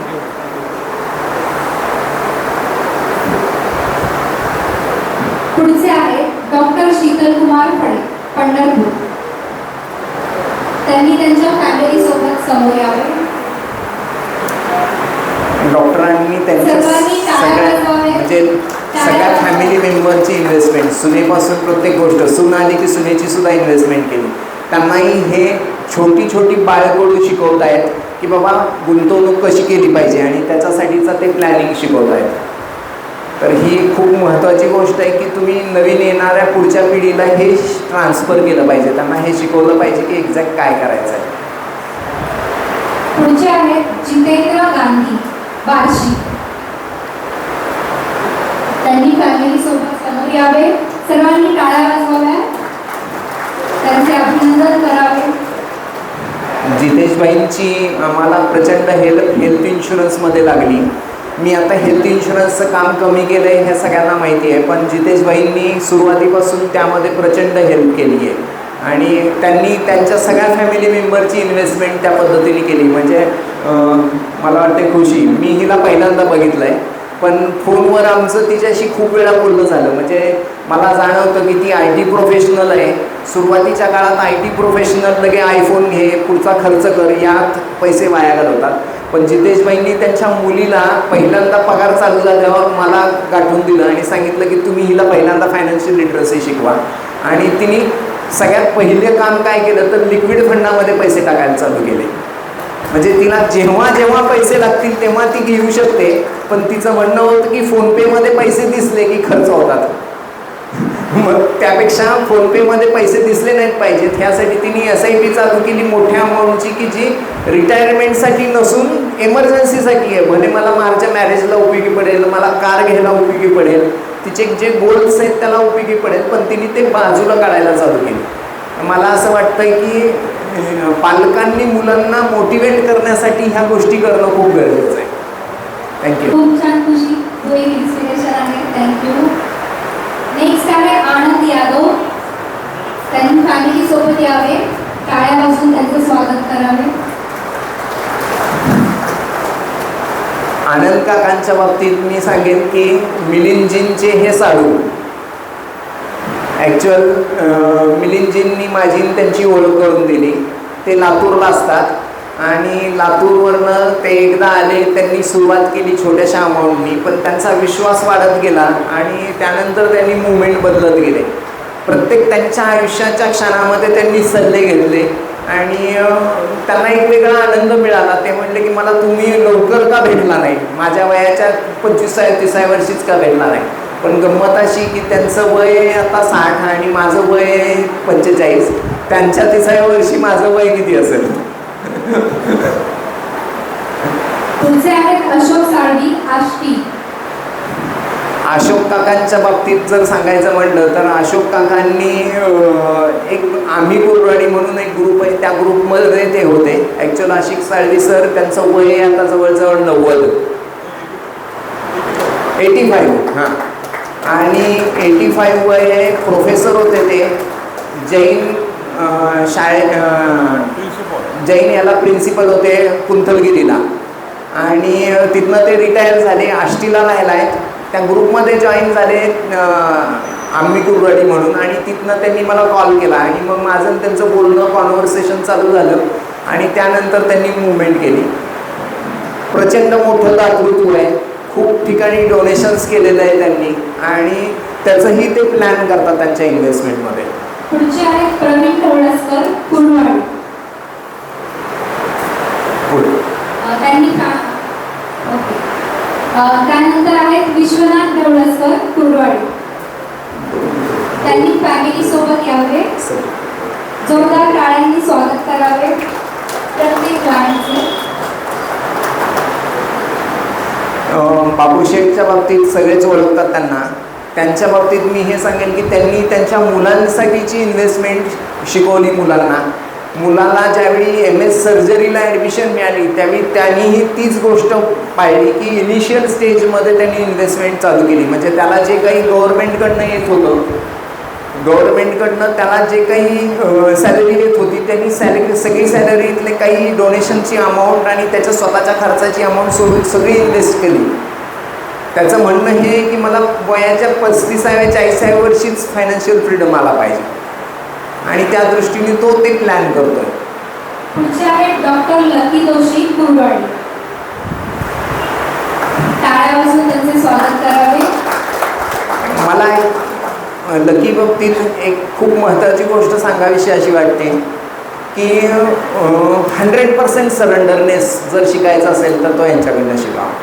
म्हणजे गंमत अशी होते की त्यांची इन्व्हेस्टमेंट करताना उलटं मला टेन्शन येतं, का तर ते 100% सरेंडर होतात. त्यामुळे पंचायत अशी होती की जबाबदारी खूप वाढते आपली, की बाबा गुंतवणूक करायची, आणि मला असं वाटतं की मीही तसंच वागलं पाहिजे. त्यामुळं बऱ्याच वेळा कधी जर आजारी पडलो आणि त्यांच्याकडे सजेशनला गेलो होतं, त्यांनी सांगितलं तेच पाळतो.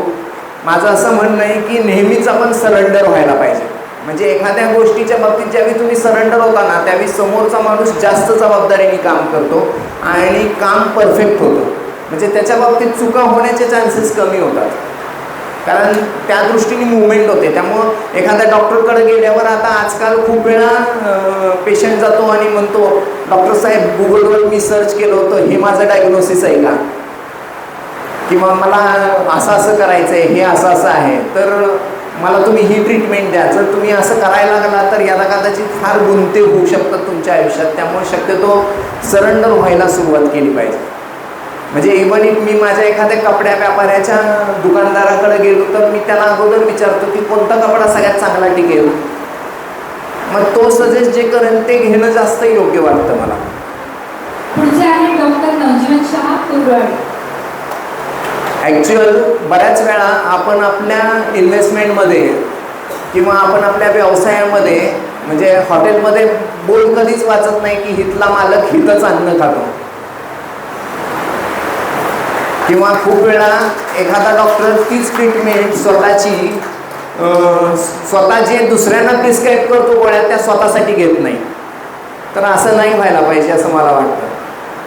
म्हणजे त्यामुळं माझ्या फॅमिलीतली सुद्धा सगळ्यात मोठी इन्व्हेस्टमेंट, म्हणजे मला नेहमी वाटतं की माझ्या कंपनीतला सगळ्यात मोठा इन्व्हेस्टर माझी फॅमिली असली पाहिजे. जर तुमचं कन्व्हिक्शन स्वतःबद्दल ते असेल ना तरच तुम्ही लोकांना न्याय देऊ शकता. आणि त्यामुळं कायम आयुष्यात हा विचार केला पाहिजे की मी स्वतःसाठी हे औषध घेईल का, तरच मी दुसऱ्याला ते प्रिस्क्राईब करेल. मी स्वतःसाठी हा फंड घेईल का, तरच मी दुसऱ्याला तो फंड द्यायला पाहिजे. मी स्वतःसाठी हा कपडा वापरेल का, तरच मी तो दुसऱ्याला दिला पाहिजे. मी स्वतःसाठी ही वस्तू वापरेल का, तरच मी दुसऱ्याला दिली पाहिजे. म्हणजे ॲटोमॅटिकली तुमची ग्रोथ 100% तो देव देईल करून. आपल्याला वेगळं नाही काय करावं लागतं. पुढचे आहेत चेतन शहा कुर्डवाडी. फॅमिली सोबत यावे.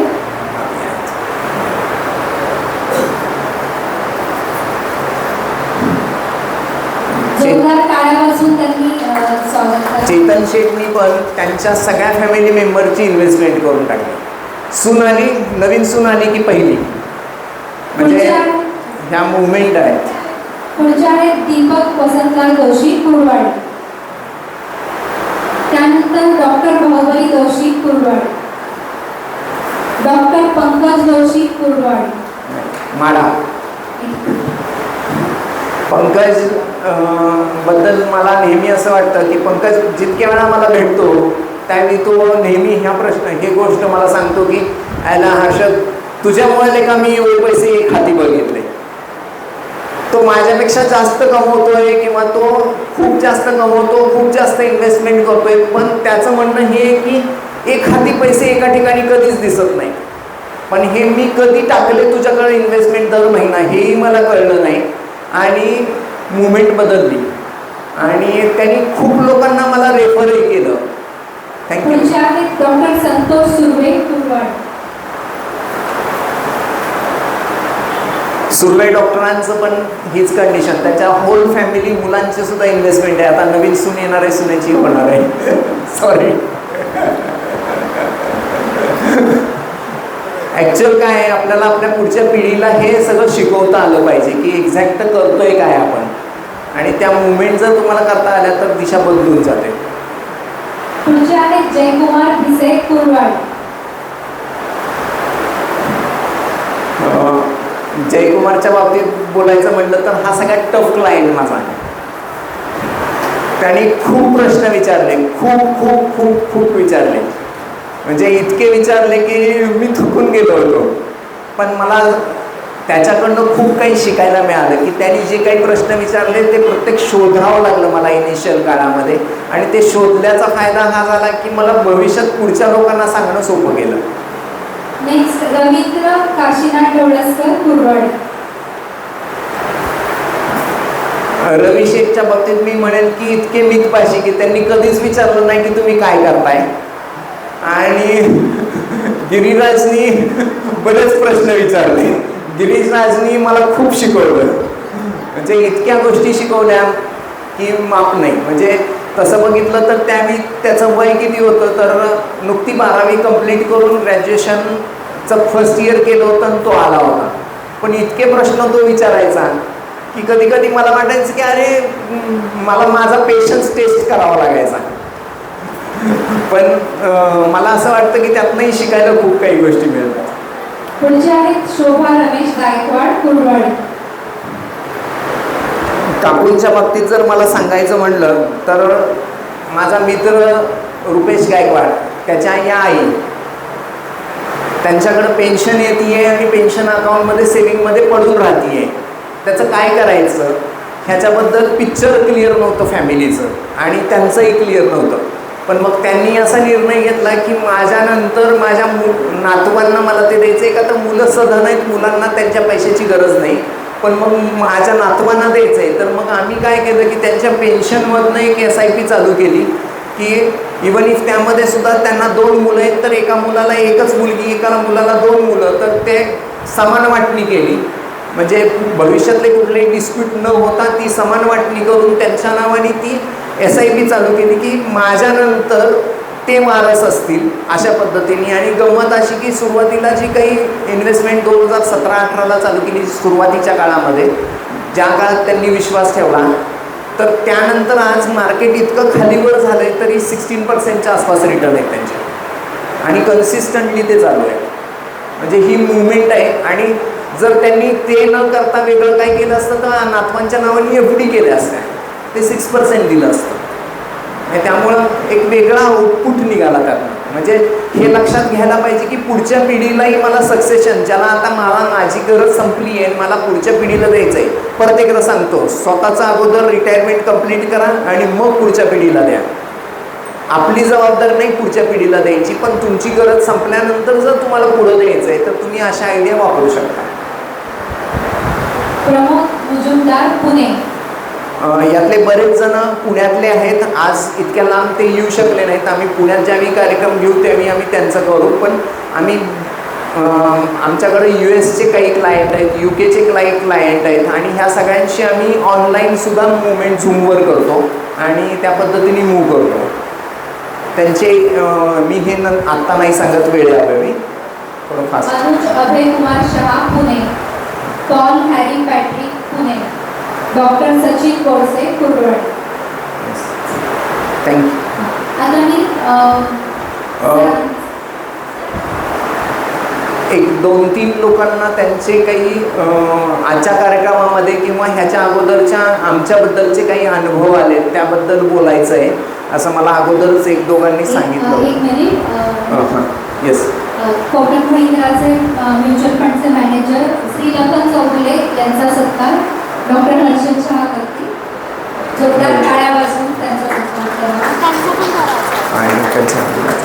आणि त्यांच्याबरोबर जे आलेले आहेत सहकारी त्यांनी पण यावं.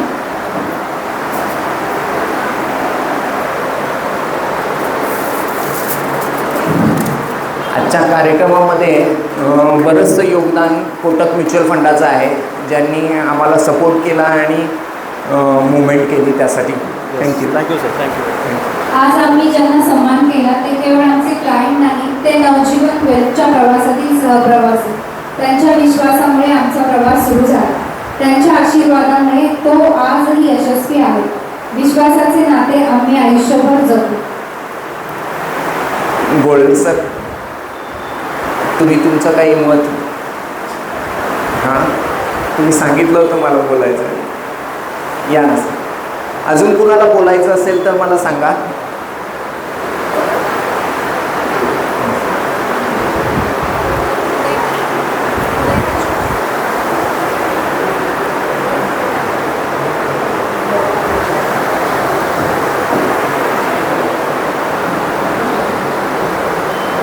आजचा कार्यक्रम ज्यांनी आयोजित केला ते माझे मित्र डॉक्टर हर्षद शहा आणि कोटक महिंद्रा. तर आजचा कार्यक्रम बघून मला असं वाटतंय की आपण नक्की कुर्डवाडीत आहोत की पुण्यात, असा प्रश्न मला पडला.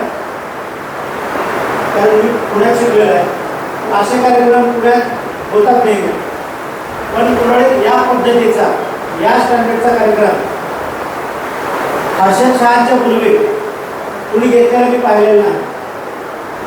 तर आपल्या डोक्यात कल्पना काय असते, कार्यक्रम म्हणजे आपल्या घरगुती कार्यक्रम, धार्मिक कार्यक्रम आणि काय समारंभ म्हणतात. पण अशा पद्धतीचा इंटेलेक्च्युअल कार्यक्रम मी पुण्यानंतर याच ठिकाणी बघतो. तर आजच्या कार्यक्रमाचं नाव आहे डोंट बाय रिच. म्हणजे त्यांना डॉक्टरला काय म्हणायचं आहे की श्रीमंत होऊ नका. तर त्यांना असं म्हणायचं आहे का की तुम्ही जोपर्यंत आहे तोपर्यंत सगळे पैसे ऐश करून उडवून टाका आणि नंतर पोरांच्या शिव्या खा. बरोबर की असं म्हणायचं आहे डॉक्टरांना? तर असं नाही. डॉक्टरांचं म्हणणं असं नाही की तुम्ही श्रीमंत मला, म्हणजे डोंट डायरीचा अर्थ तसा नाही. त्यांच्या म्हणण्याचा अर्थ असा आहे की तुमच्याकडे जी संपत्ती आहे, जे पैसे आहेत, त्याचा तुम्ही सुरुवातीपासून योग्य विनियोग करावा. ते पैसे योग्य ठिकाणी गुंतवावेत. त्या गुंतवणुकीतून जो काही फायदा आहे त्याचा वापर तुम्ही तुमच्या करमणुकीसाठी, फिरण्यासाठी, जे काही तुमचे हॉबीज राहिले त्या करण्यासाठी या सगळ्या गोष्टींचा वापर करा.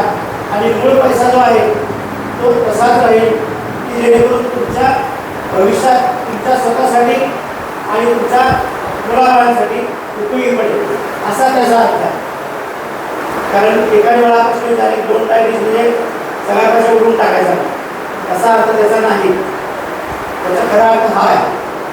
आणि दुसरे की जी म्हण माझ्या मनात होती संत कबीरांची की कुछ सपूत तो काहे धन संचय और कुछ कपूर तो काहे धन संचय.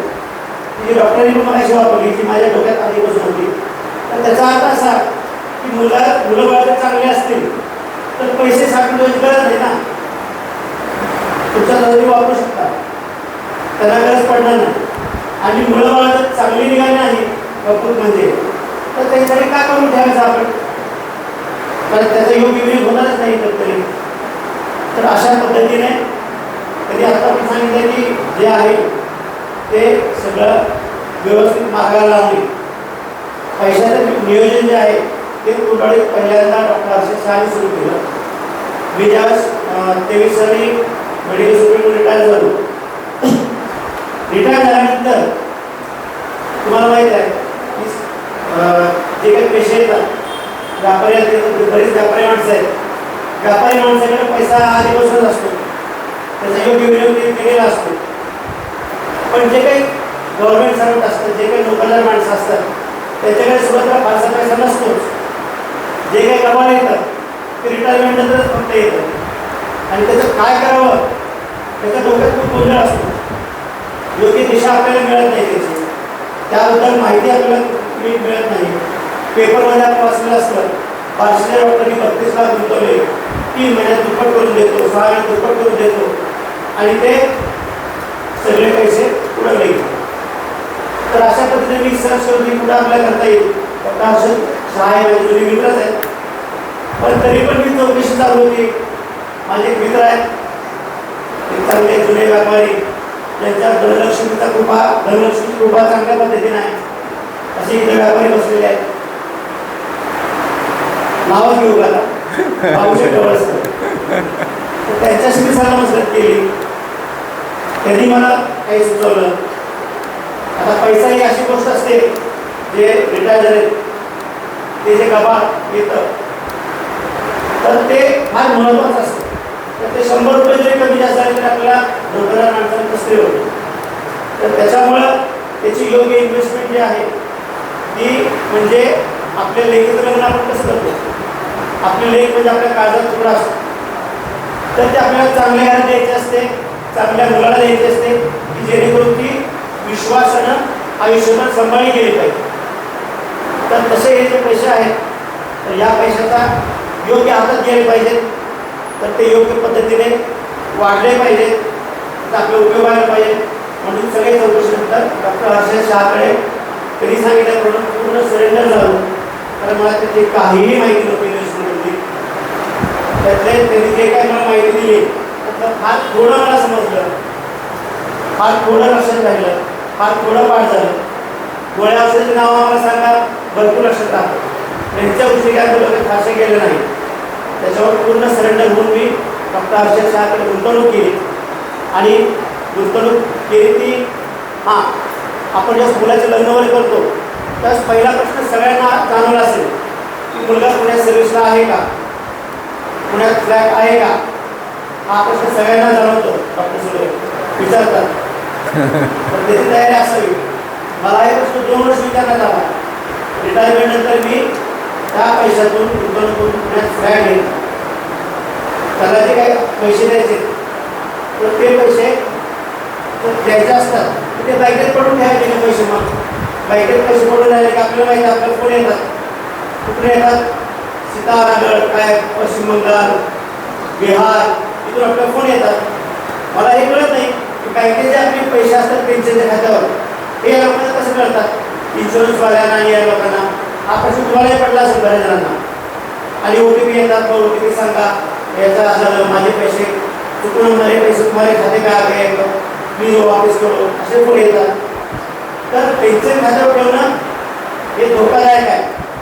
म्हणून ते योग्य ठिकाणी इन्व्हेस्ट झाले पाहिजेत, योग्य माणसाच्या हाती इन्व्हेस्ट झाले पाहिजेत. म्हणून मी त्या डॉक्टरांचे 4 इन्व्हेस्ट केले. फ्लॅट घेतला, त्याची सायनिंग अमाऊंट दिली आणि आपण FDवर केलं ते पैसे लगेच मिळत नाहीत आपल्याला, त्याचं नुकसान होतं आपल्याला. तर ज्या ज्यावेळेस मला बिल्डरचा मेसेज येतो त्याचं पत्र काय म्हणतो आपण PDF रिक्वायरमेंट इन्व्हेस्टमेंटसाठी सॉरी रिक्वायरमेंटचा हप्ता ज्यावेळी येतो मी आज जर पत्र आलं मला अशा शाळेत दुपारी सांगितलं असं सारे डॉक्टर इतके पैसे मला भरायचे, दुसऱ्या दिवशी 4 वाजेपर्यंत ते पैसे माझ्या खात्यात जमा झालेले असतात. अशी सोय कुठेही नाही. काही ते फार कमी व्याज मिळतो, तिथं भरपूर व्याज मिळून दुसऱ्या दिवशी पैसे लगेच आपल्या हातात मिळतात. याचा अनुभव मी आतापर्यंत जितके हप्ते भरले तितक्या हप्त्याला मी तो अनुभव घेतलेला आहे की दुसऱ्या दिवशी डॉक्टरच्या पैसे माझ्या खात्यामध्ये जमा केले आहेत आणि मला कुठली अडचण आलेली नाही. ॲक्च्युअली यामध्ये मी तुम्हाला थोडं नीट क्लिअर करतो. एक्झॅक्ट पैसे मी देत नाही आहे. हर्षद शहाचा यात काही संबंध नाही. हर्षद शहा हा फक्त मीडिएटर आहे की तो फक्त सल्लागार आहे. माझा सल्ला देण्याचं काम आहे. माझ्या अकाउंटमध्ये पैसे येत नाहीत त्यांचे. ॲक्च्युअल ते पैसे बॉम्बे स्टॉक एक्सचेंज थ्रू त्या पर्टिक्युलर म्युच्युअल फंड कंपनीकडे जातात. यांच्या बाबतीत आम्ही असं केलं की त्यांनी जी अमाऊंट दिली ती आम्ही डायरेक्ट लिक्विड फंडामध्ये टाकली होती आणि लिक्विड फंडामध्ये टाकलेली असल्याकारणाने त्या लिक्विड फंडातनं तिथं हे गव्हर्नमेंट आणि कॉर्पोरेट बॉन्डमध्ये टाकलेले पैसे होते. त्यामुळे त्याचा शेअर मार्केटशी संबंध शून्य होता. ज्यावेळी त्यांना पैसे पाहिजे त्यावेळी ते शेअर मार्केट किती खालीवर असलं तर रिटर्न 6% ऑन अँड ॲव्हरेज त्यांना मिळत होते. त्यातनं त्यांनी ज्या दिवशी मागणी करतील दुसऱ्या दिवशी त्यांच्या अकाउंटमध्ये तिथनं आम्ही विड्रॉलची अमाऊंट टाकली की दुसऱ्या दिवशी अकाउंटला पैसे जमा व्हायचे. त्याचा चेक ते त्या बिल्डरला देऊन टाकायचे. जर त्यांनी त्याच अमाऊंटची एफ डी केली असती तर ती एफ डीचे पैसे त्यांना एफ डी मोडायला गेलं की त्यांना कमी रक्कम आली असती, नुकसान झालं असतं. तर ती गोष्ट इथं घडली नाही. एवढंच तर अशा पद्धतीने मला अतिशय चांगल्या पद्धतीने माझे पैसे इन्व्हेस्टमेंट झाले आणि चांगला माल मिळाला. त्याबद्दल डॉक्टर शहा धन्यवाद. आनंदजीत तुम्हाला बोलायचं 1-2च जणांचं आपण घेऊ आणि थांबूया.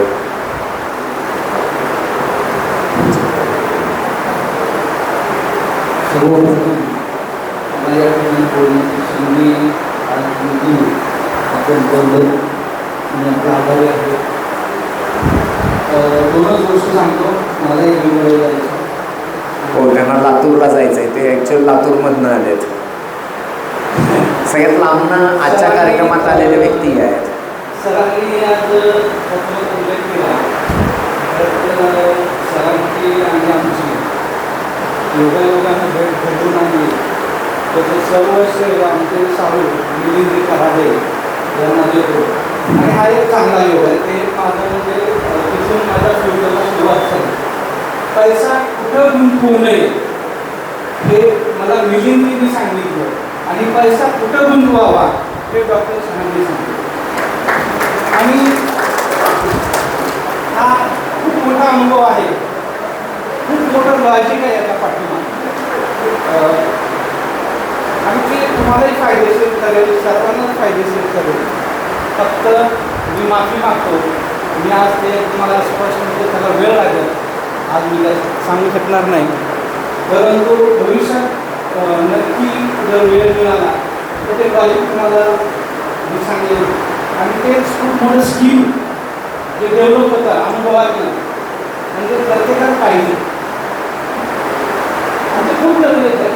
आणि ते मला मिळालं त्या अनुभवात खूप मोठा अनुभव आहे. पैसा वाढतो, फक्त तुमचं स्कीम तुम्ही कुठं वापरायचं, कसं काय करायचं हे तुमच्या लक्षात आलं पाहिजे. आणि हे करत असताना डोळे छापून मी सांगतो तुम्हाला यासाठी चालू करा. अजून एक सल्ला माझा आहे.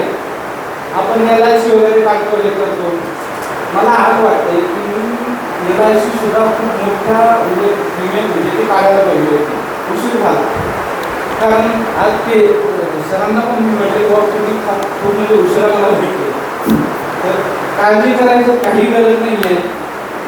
अजून एक मला सांगायची गोष्ट म्हणजे मूळ जन्माला आले की तुम्ही SIP चालू करा.